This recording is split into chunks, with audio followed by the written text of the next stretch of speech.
नमस्कार, बुलेटिन में आप सभी का स्वागत है। मैं हूं आपके साथ प्रथा शुक्ला और चलिए बढ़ते हैं खबरों की ओर। तो सबसे पहले बात कर लेते हैं लखनऊ की, जहां पर आज से विधान परिषद चुनाव के लिए नामांकन होगा। 21-22 मार्च को नामांकन पत्रों की जांच होगी। 9 अप्रैल को होंगे यूपी विधान परिषद के चुनाव। विधानसभा परिषद की 36 सीटों के लिए चुनाव यहां पर डाले जाने हैं। तो 9 अप्रैल को यूपी विधान परिषद के चुनाव होंगे। 36 सीटों के लिए यहां पर वोट डाले जाएंगे। 36 ऐसे सीट है जिसके लिए यहां चुनाव होने हैं। तो लखनऊ की खबर, यहां आज से विधान परिषद चुनाव के लिए नामांकन की जो प्रक्रिया है वो शुरू हो जाएगी। 21-22 मार्च को यहां पर ये प्रक्रिया शुरू होगी। आज से विधान परिषद चुनाव के लिए नामांकन होंगे और परिषद की विधानसभा परिषद की 36 सीटों के लिए चुनाव होंगे।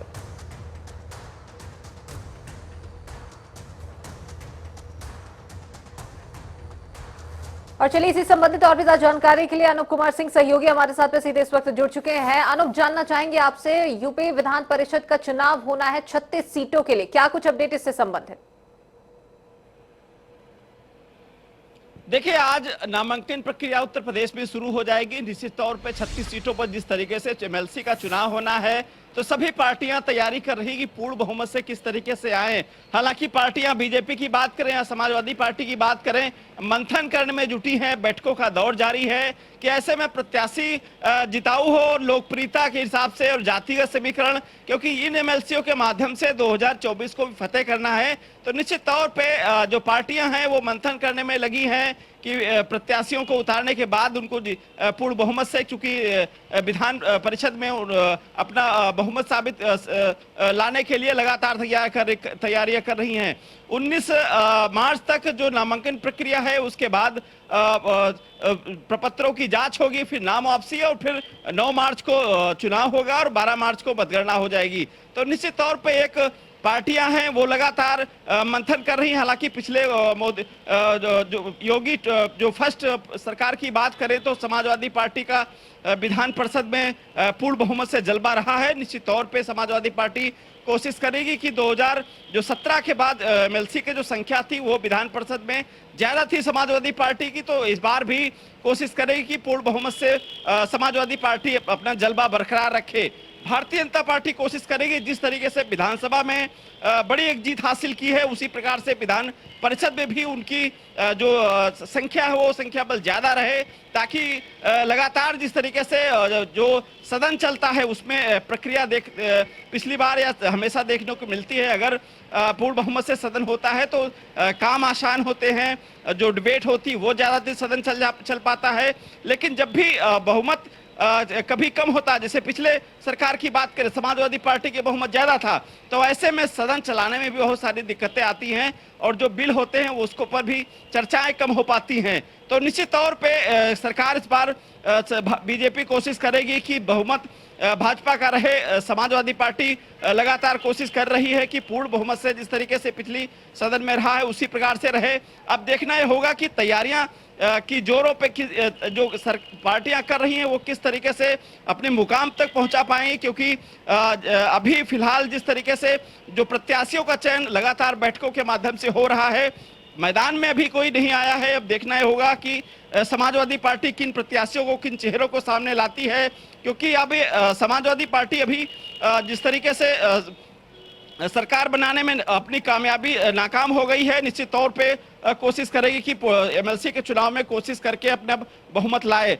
बीजेपी चूंकि लगातार मंथन जारी है, यहाँ लखनऊ से लगाकर संगठन से लगाकर दिल्ली में बैठक चल रही है कि जो प्रत्याशी उतारे जाएं वो जातिगत समीकरण के हिसाब से उतारे जाएं, लोकप्रियता हो, क्षेत्र में उन्होंने काम किया हो, उनकी किस तरीके से, चूंकि भाजपा का एक शुरुआत से जमीनी स्तर पर काम करती है, सर्वे कराने के बाद ही प्रत्याशी चयन होता है, वो भी दिल्ली कोर कमेटी वहां पर चयन करती है, भले ही उत्तर प्रदेश से रिपोर्ट जाती है। तो तमाम जो प्रक्रियाओं का दौर जारी है। अब देखना ये होगा कि जो पार्टियां हैं किस तरीके से एमएलसीओं के प्रत्याशियों को उतारती है और कौन कितनी जीत हासिल करता है, ये फिलहाल आने वाला वक्त ही तय करेगा। जी चलिए, बिल्कुल, तमाम जानकारी के लिए बहुत शुक्रिया अनूप आपका। तो देखने वाली बात होगी कि किनके बीच में यहाँ पर और कैसी दावेदारी यहाँ पर पार्टियों की ओर से की जाती है, क्योंकि जिस प्रकार से समीकरण यहाँ पर बन रहे हैं तमाम पार्टियों के बीच में सीधे और कांटे की टक्कर यहाँ पर देखने को मिल सकती है। चलिए अब बढ़ते हैं अगली खबर की की ओर, तो बीजेपी की आज संसदीय दल की बैठक हो रही है। यह बैठक दिल्ली में अंबेडकर भवन में हो रही है। बैठक में प्रधानमंत्री नरेंद्र मोदी पहुंच गए हैं।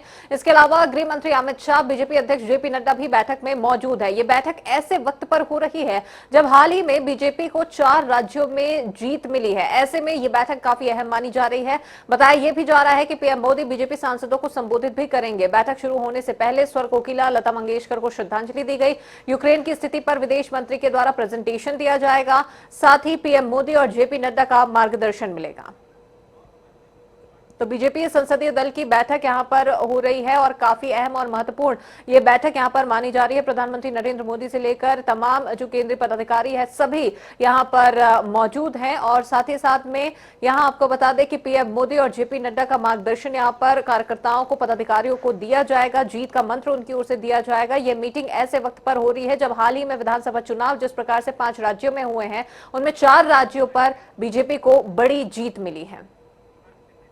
चलिए इसी मामले पर और भी ज्यादा जानकारी के लिए स्पर्श शर्मा दिल्ली से हमारे साथ में संवाददाता जुड़ चुके हैं। स्पर्श, जानना चाहेंगे काफी अहम और महत्वपूर्ण बैठक बीजेपी संसदीय दल की, क्या हो रहा है आखिर इस मीटिंग में और क्या कुछ स्थिति अभी इस बैठक को लेकर?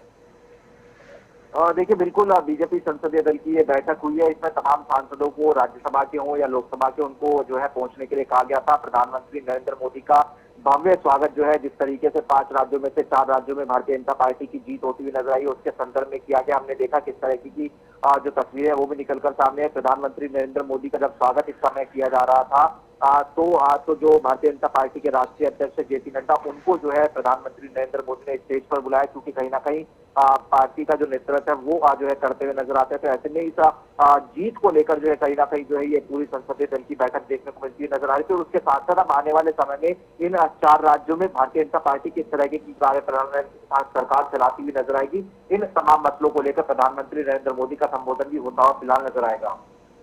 चलिए, और कौन कौन इस बैठक में शामिल है और क्या कुछ ऐसे विशेष मुद्दे रहेंगे जिसे लेकर बैठक में बातचीत होगी? देखिए, इस बैठक की अगर हम बात करते हैं तो इस बैठक में प्रधानमंत्री नरेंद्र मोदी, गृह मंत्री अमित शाह, उसके अलावा तमाम केंद्रीय मंत्री और तमाम लोकसभा और राज्यसभा के सांसदों को खास तौर पर इस बैठक के लिए जो है कहा गया था कि उनको उपस्थित रहना, ताकि एक भव्य स्वागत जो है प्रधानमंत्री नरेंद्र मोदी का कहीं ना कहीं किया जा सके। कल भी हमने देखा था कि लोकसभा में जब प्रधानमंत्री पहुंचे थे तो उनका जो है स्वागत जो है किया गया था। तो ऐसे में ये तमाम जो लोग हैं वो पहुंचे हुए हैं। और उसके साथ साथ अब आगे आने वाले समय में भारतीय जनता पार्टी सरकार जहां पर सरकार चला रही है, तो वहां पर किस तरह की कार्य प्रणाली जो है सरकार की रहने वाली है, उन तमाम मसलों को लेकर यानी विजन को लेकर जो है प्रधानमंत्री नरेंद्र मोदी का जो संदेश होगा वो काफी महत्वपूर्ण रहेगा। चलिए, बिल्कुल, तमाम जानकारी के लिए बहुत शुक्रिया स्पर्श आपका। तो पीएम मोदी यहां पर पार्टी पदाधिकारियों को जीत का मंत्र देंगे। मिशन 2024 की तैयारी में बीजेपी यहां नजर आ रही। बढ़ते हैं अगली खबर की ओर। तो कश्मीरी पंडितों के पलायन पर आधारित द कश्मीर फाइल्स अभी सबसे ज्यादा चर्चा में है। भले ही फिल्म का प्रमोशन बहुत ज्यादा नहीं हुआ हो, लेकिन इसे जबरदस्त माउथ पब्लिसिटी मिल रही है। इसी का नतीजा है कि सिनेमा घरों में फिल्म को देखने के लिए लोग उमड़ पड़े हैं। कई राज्य की सरकारों ने फिल्म को टैक्स फ्री कर दिया है। इसी क्रम में उत्तराखंड और उत्तर प्रदेश की सरकारों ने भी अपने अपने राज्य में द कश्मीर फाइल्स फिल्म को टैक्स फ्री कर दिया है। उत्तर प्रदेश के मुख्यमंत्री योगी आदित्यनाथ और उत्तराखंड के मुख्यमंत्री पुष्कर सिंह धामी ने इसके लिए आदेश जारी कर दिए हैं। बता दें कि इस फिल्म को विवेक अग्निहोत्री ने डायरेक्ट किया है।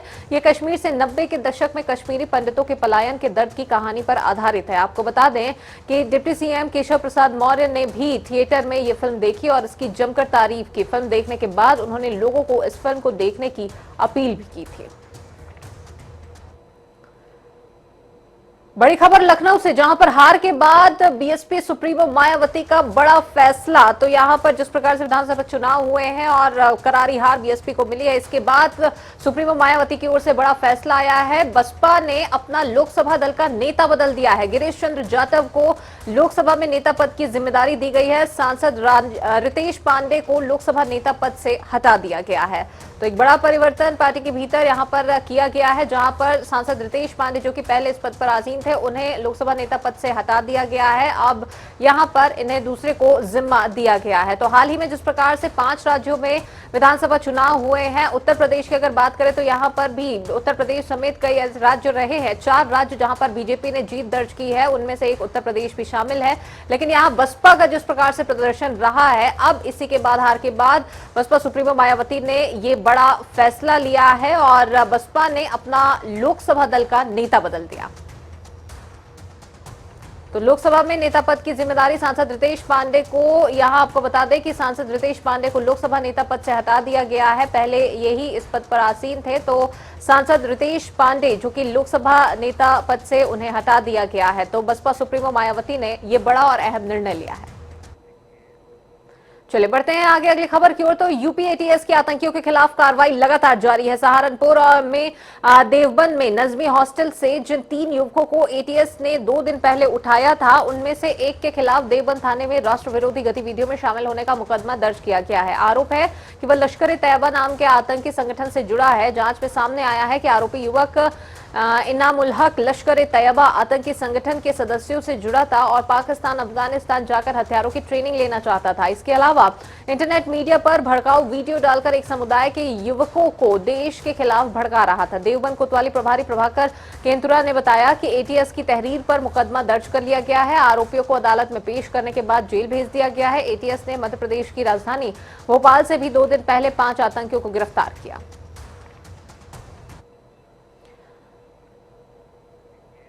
देहरादून उत्तराखंड की सियासत से जुड़ी इस वक्त की एक सबसे बड़ी खबर, जहां सीएम फीस को लेकर दिल्ली में आज बड़ी बैठक है। पुष्कर सिंह धामी और मदन कौशिक को दिल्ली बुलाया गया है। अमित शाह, जेपी नड्डा, राजनाथ से मिलेंगे दोनों नेता और वहीं उत्तराखंड के सीएम के नाम पर मंथन होगा। तो आखिर उत्तराखंड का नया चेहरा मुख्यमंत्री के पद पर किन्हें चुना जाएगा? क्या पुष्कर सिंह धामी ही एक बार फिर से मुख्यमंत्री पद के लिए जाने जाएंगे या तो फिर कोई नया चेहरा जिस पर यह जिम्मेदारी दी जाएगी? इसको लेकर आज मंथन होगा।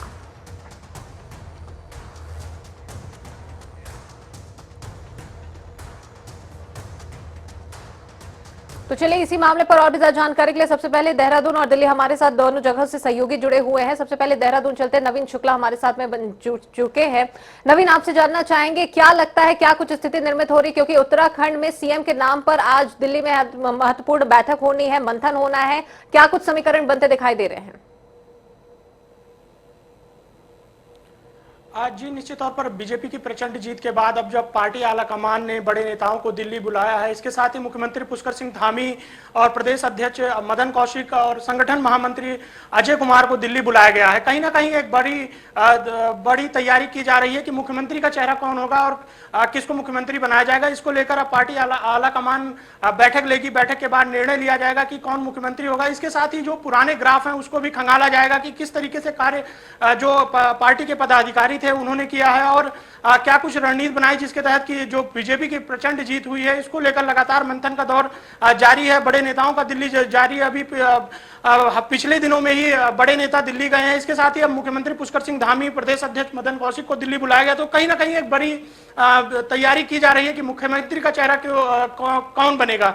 साफ तौर पर पब्लिक भी अब यही चाह रही है कि जल्द से जल्द पता चले कि मुख्यमंत्री का चेहरा कौन होगा। तो तमाम सारी व्यवस्थाओं को दुरुस्त संगठन भी कर रहा है, इसके साथ ही पार्टी आलाकमान भी कर रहा है कि जल्द से जल्द मुख्यमंत्री का फैसला हो जाए। चलिए बिल्कुल, तो अब पार्टी आलाकमान क्या कुछ निर्णय लेगी ये बहरहाल देखने वाली बात होगी। आप बने रहिएगा नवीन हमारे साथ में। चलिए दिल्ली से हमारे साथ में स्पर्श शर्मा सीधे जुड़ चुके हैं। स्पर्श, आपसे जानना चाहेंगे, एक और जहां पर मिशन 2024 की तैयारी में भारतीय जनता पार्टी नजर आ रही है, बेहद ही अहम और महत्वपूर्ण मीटिंग यहां पर शुरू हो चुकी है बीजेपी की, लेकिन इसी बीच में उत्तराखंड के सीएम के नाम को लेकर भी मंथन होगा। क्या लग रहा है, क्या कुछ अपडेट मिल रहा है इससे संबंधित इस मीटिंग के? देखिए बिल्कुल, दिल्ली में आज उत्तराखंड के जो मुख्यमंत्री रहे हैं पुष्कर सिंह धामी और जो प्रदेश अध्यक्ष है मदन कौशिक, उनको बुलाया गया है। कल देर रात हमने देखा कि किस तरीके से जो तमाम बीजेपी के सांसद है उन्होंने भारतीय जनता पार्टी के राष्ट्रीय अध्यक्ष जेपी नड्डा और प्रधानमंत्री नरेंद्र मोदी से जो है मुलाकात की थी। हालांकि वो शिष्टाचार भेंट जो है कहीं ना कहीं बताई जा रही थी, लेकिन आज जो है उत्तराखंड में मुख्यमंत्री कौन हो सकता है उसके लिए दिल्ली में जो है बैठकों का दौर होता हुआ नजर आ, और खासतौर पर अब क्या पुष्कर सिंह धामी पर एक बार फिर से जो है दांव लगाती हुई जो है भारतीय जनता पार्टी नजर आएगी या फिर कोई नया चेहरा जो है भारतीय जनता पार्टी के पिटारे से जो है निकलकर सामने आता हुआ नजर आएगा? क्या महिला चेहरा जो है यहाँ पर होता हुआ नजर आ सकता है? इसको लेकर जो है आज दिन भर बैठकों का दौर होता हुआ नजर आएगा। और खासतौर पर हमने देखा कि पर्यवेक्षक भी जो है नियुक्त जो है उत्तराखंड में जो है मुख्यमंत्री के पद के लिए जो है नियुक्त कर दिए गए ताकि कौन मुख्यमंत्री का जो है चेहरा हो। ऐसे में फीडबैक जो है कहीं ना कहीं प्रदेश अध्यक्ष मदन कौशिक और जो मुख्यमंत्री रहे हैं पुष्कर सिंह धामी, उनसे जो है आज दिल्ली में लिया जाएगा कि आखिरकार किस तरह की परिस्थितियां अभी जो है देखने को मिलती हुई नजर आई। क्योंकि खेमा ये भी चाहता है कि पुष्कर सिंह धामी को रिपीट करना चाहिए, कुछ विधायक जो है उनके लिए सीट छोड़ने के लिए भी जो है निकलते हुए नजर आ रहे थे। तो ऐसे में भारतीय जनता पार्टी का आलाकमान किस तरीके का निर्णय लेता हुआ नजर आएगा, लेकिन जो प्रक्रिया रहेगी वो ये प्रक्रिया रहेगी कि तमाम जो फीडबैक है, चाहे हमने देखा कि सांसदों के साथ बैठक हो चुकी है, अब मुख्यमंत्री जो पूर्व मुख्यमंत्री है पुष्कर सिंह धामी और मदन कौशिक प्रदेश अध्यक्ष, उनसे जो है बैठक की जाएगी। और उसके बाद जो पर्यवेक्षक बनाए गए हैं राजनाथ सिंह और मीनाक्षी लेखी, वो आज जो है दिल्ली से उत्तराखंड के लिए जाते हुए नजर आएंगे और वहां पर विधायक दल की बैठक में अलग अलग नाम जो है प्रस्तावित किए जाएंगे और उसके बाद जो है एक चेहरा जो है मुख्यमंत्री के लिए जो है चुना जाएगा।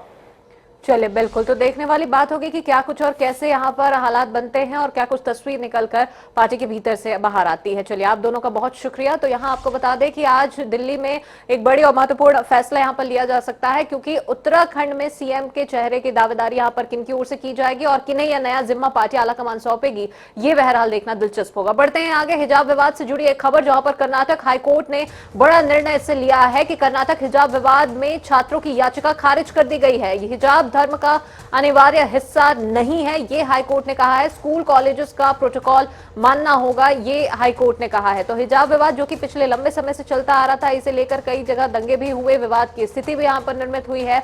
और अब इसी से जुड़ी एक अहम और महत्वपूर्ण खबर, जहां छात्रों की याचिका खारिज कर दी गई है। हिजाब धर्म का अनिवार्य हिस्सा नहीं है, ये हाईकोर्ट ने कहा है। और साथ ही हाईकोर्ट की ओर से यह भी बताया गया कि स्कूल कॉलेज के प्रोटोकॉल को मानना होगा।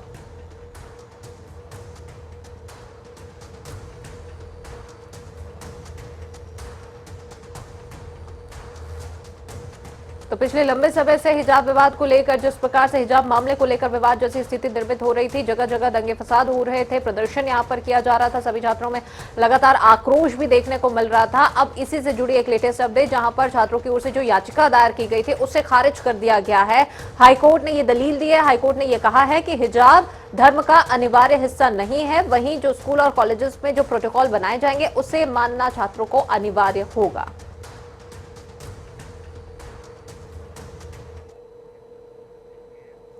इसी के साथ बुलेटिन में फिलहाल इतना ही। खबरें आगे लगातार जारी। नमस्कार।